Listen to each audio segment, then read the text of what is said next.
So I want to talk about framing today, and for me, framing is when everything on screen is used to tell the audience something. When used well, it can present the tone of a scene like this one from real life. We can tell it's pretty lighthearted due to the lighting, or it can tell us how a character is feeling. When Chizuru starts opening up about her difficulties understanding people, the camera begins to pan back, making the scene that had a lot going on before look a lot emptier to present her feeling of isolation. It may seem like it clashes, but it works because it allows the scene to hop back into comedy whenever it needs to be. It's simple yet effective. I'm going to use another much longer example on how to play with it a little more. This moment from My Hero Academia episode 1. When Deku is asking All Might about being a hero, the shot is wide, making them look much farther apart than they really are, their distance stretching across the entire screen. It's visually presenting how far away he feels from his dream, which is personified as All Might. The end of episode 2 actually parallels it, having both of them on the same side of the screen as before and roughly the same distance as before, but if you notice, the color schemes clash, having a much harsher and cold blue in the original compared to its much warmer and softer yellow. The original wide is supposed to give the feeling that his dream will always be just that, a faraway dream, and it's cleverly framed with the clouds in the sky, but when he achieves it, it's all done on the ground because it's now a reality. Both have a similar structure. They have the setup, then proceed to break its continuity, but for different effect. The original is far while the second is close, but there's an extra thing to this one. It has a final payoff. Once the continuity is broken, it lingers till the end of episode 1, while episode 2 adds one more scene which not only emphasizes the big change from before, but also makes it a powerful beginning to this very great series. I'm not an expert on this stuff, but I at least know when it's done well it makes rewatches a lot more interesting. But if I'm talking about really good framing, one anime comes to mind in particular.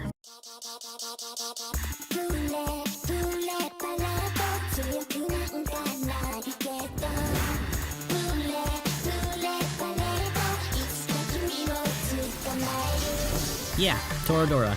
To me, it's one of the best places to look at when using the frame, but the focus today are some of my favorite moments from the first episode that use framing to tell us a lot about our main characters. So, let's go. The beginning presents both of their morning routines, and the obvious things we learn is that Taiga is a Slav and clearly wealthy, while Ryuji is responsible and average money-wise, but there's more here. The home is a very intimate familial place, so it uses that to personify an important relationship to both of our protagonists, their families.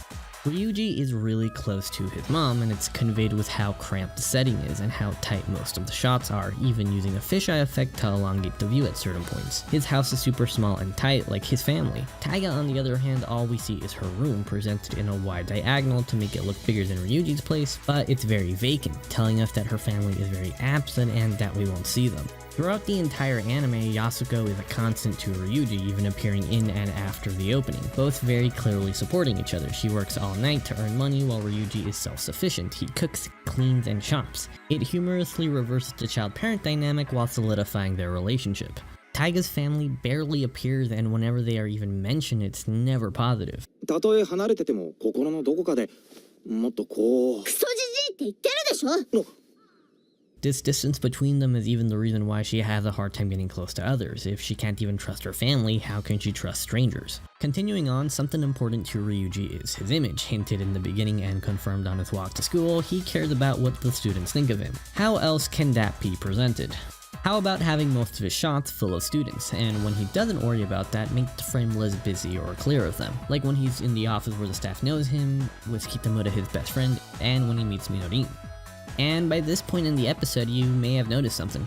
Where's Taiga? She's been absent the entire time, and while yes, we saw her at the start of the episode, that's not the beginning of the story, it's just the prologue to set up the characters.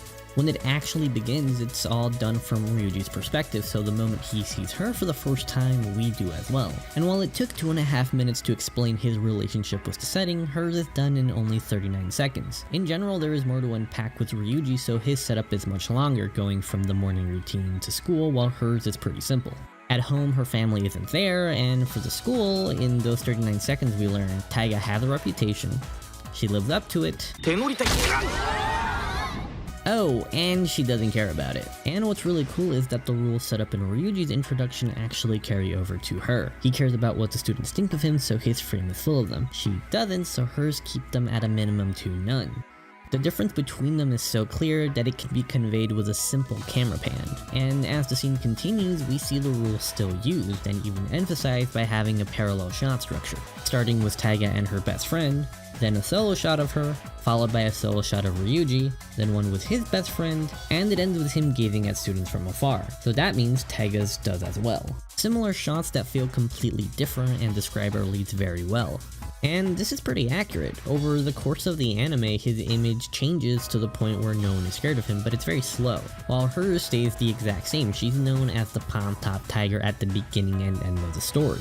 They have very different priorities, and I think it's presented really well. I'm gonna hop ahead a little to the moment of confrontation because it uses his house in such a great way. It's a very hectic scene, so it uses the setting to keep all the shots really busy, allowing what's on screen to constantly change, even using an upward angle and a downward one with a fisheye to allow us to see everything while still keeping it tight to make it look like he's trapped. But what I love is that when the moment finally diffuses, the shot becomes perfectly symmetrical and balanced, using the plane doors to split up the frame. It conveys that the scene has calmed down while also making our characters equal. The whole moment went from busy and packed to calm and spacious, even the constantly changing background lessens.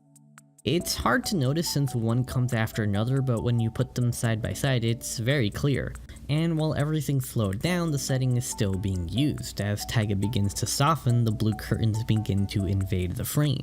The more vulnerable she gets, the more it appears until it eventually takes over the entire frame when she's asking Ryuji for love advice. I enjoy this scene as a whole, not only because of how his place is used, but because we see him provide something Taiga is missing. Not food, but a connection. And it's here where Taiga begins to open up and where she hangs out for the rest of the series. The final moments of the episode I think are pretty perfect, not because it uses the curtains again just for it to be juxtaposed with her more aggressive red ones, even though I think that was a nice touch, but because of how it uses the previous one while cleverly contrasting it and presenting change. In the original, Taiga invades his house and forcefully tries to take something from him, which is very much in her character. And as we saw, this leads to Ryuji connecting with her humorously with food, so she knows he cooks well, so she invites him to her house the following morning. He's a very patient, helpful person, so instead of quick cutting to her home, we see him take his time to get over there. And when he does, it's the first time we see the rest of her place, with him even cleaning it, and even saying something we kind of inferred. 生活感のないこの家はまるでままごとのセットだ。でも人形の家にしてはサイズがでかすぎる。 All we saw up to this point was just her room, but ending it like before, but this time in her house, we see what the connection Ryuji provided was. Not someone to make food or clean, but a family.